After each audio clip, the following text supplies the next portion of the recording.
Welcome to the Real News Network. I'm Sharmini Pires coming to you from Baltimore. Saudi Arabia, a close U.S. ally, is facing condemnations from human rights groups for executing 47 people, including a prominent Shia cleric, Nimr al-Nimr, a vocal critic of the Saudi regime. In Tehran, protests against his execution led to the burning of the Saudi embassy. The fundamental reason the U.S. supports Saudi Arabia is that the U.S. believes that Saudis have a stabilizing effect in the region. So much so that since 2010, the U.S. has agreed to provide over $90 billion worth of military equipment to them. But with these kinds of ISIS-type tactics, executions, gross human rights violations, beheadings, and flogging of women, is this the appropriate response on the part of the U.S. to consider Saudis a stabilizing force? Our next guest, Toby Craig Jones, wrote an article in the New York Times titled, "Saudi Arabia's Dangerous Sectarian Game." He writes, "The real problem is not just that Saudis are willing to live with violent sectarianism, they are now beholden to it, too.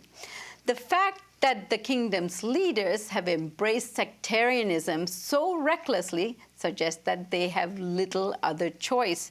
This should be frightening, considering more is likely to be in store, but it should also be clarifying for those who believe that Saudi Arabia is a force for stability in the Middle East. It is not." Now joining us to discuss this is Toby Craig Jones. He's an associate professor of history at Rutgers University. Toby, this particular paragraph you wrote, that the Saudis are beholden to sectarianism, is very revealing. Explain it. Well, the Saudis have a reputation for being ideological. Analysts and others often talk about Wahhabism and a kind of orthodox Sunni version of Islam that's embraced widely in the kingdom. And they assume that this means that the kingdom has always been a place where intolerance is the official line of the state, and that especially the state encourages violence or enmity to be directed towards minority groups like Shiites and Sufis and others. This hasn't historically been true. The Saudis have often sought to manage and balance competing forces because they've been practical and pragmatic. That changed shortly after the U.S.-led invasion of 2003, which saw the fall of Saddam, but more worrisome to the Saudis, the rise of Shia power in Iraq, and especially the perception that Iran was becoming a serious player in an important neighboring state to Saudi Arabia's north.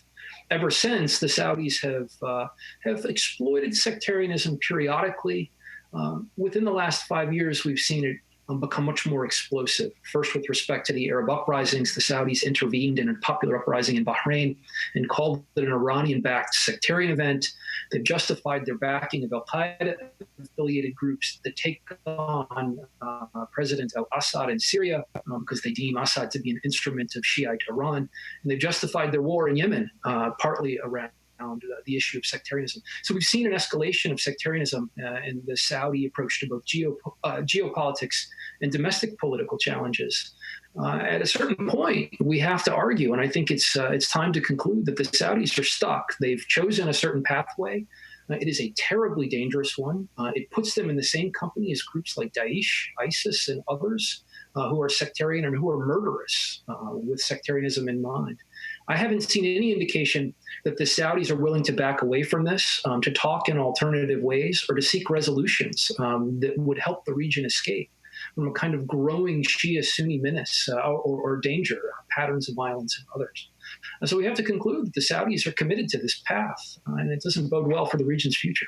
Toby, in the New York Times article, you cite the plummeting oil prices on which the Saudi economy is almost entirely dependent on, the thawing of Iranian-American relations, which threatens the diminishing Riyadh's special place in the region, and, of course, the Saudi military failure in Yemen, and let me add the Saudi entrenched position on Assad in Syria, are all now falling apart. So then what did they achieve by killing the cleric? Well, let me answer this in a couple of ways, but I'm going to take a certain approach to it. One way to kind of evaluate what the Saudis have done in executing al-Nimr and now playing themselves off as the victim as a result of the storming of the embassy in Tehran might be interpreted as a kind of arrogance. Along with Israel, Saudi Arabia is often not held accountable, certainly not from the U.S. There's no global pressure. There's certainly no regional pressure that calls on the Saudis to rethink their approach to these kinds of things. I mean, this sort of escalation by murdering al-Nimr, executing him, and then celebrating it may be read as a sign of arrogance or strength, the kind of position that Saudi Arabia hovers above tensions and that it faces no political pressure. What I suggested in the New York Times piece, and I've argued elsewhere, that the reality is that the Saudis face a tremendous series of pressures. Some of them are regional. The Yemen war is failing. They've not seen their efforts to topple Assad succeed. Iraq is emboldened and antagonistic towards Saudi Arabia. But perhaps the most important one is the domestic political economic one that you just asked about. Saudi Arabia has historically, but especially since the 1970s, been almost entirely beholden to oil revenues for the basic functioning of the state. Society has come to expect, partly because they have no political rights, they've come to expect that the state will redistribute oil revenue in various forms. Everything from social welfare services like healthcare, education, employment, the maintenance of roads, subsidizing water, keeping gas prices very low at home. All of those things are taken care of by a state that takes oil wealth and kind of slices off part of it for the service in the interest of the royal family, but then uses the rest of it as patronage.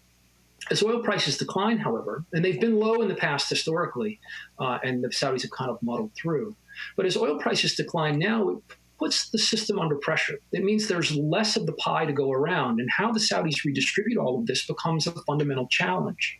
And it's when there's not as much patronage that's available that the Saudis have seen challenges to the political order before. The most recent one and the most serious one came in the 1990s following the US-led Gulf War, in which there were networks of political dissent. Saudi Arabia's per capita income plummeted over the course of a decade between the mid-1980s and the mid-1990s. One of the consequences was growing domestic pressure. When oil prices began to rise shortly after the U.S. invasion of Iraq, the Saudis were enjoying quite a bit of additional comfort. They tucked away extra money. They're now drawing that down.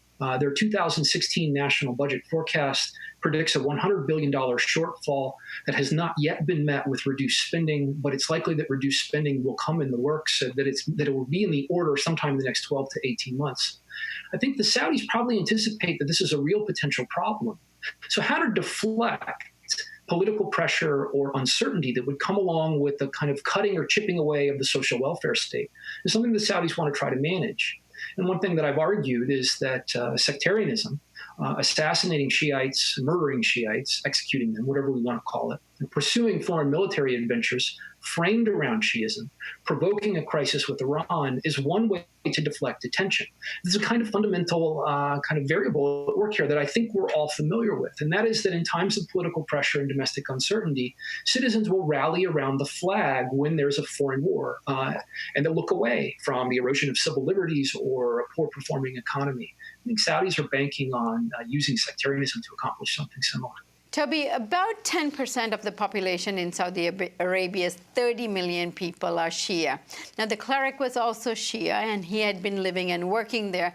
So what relationship exists between the two sects or communities?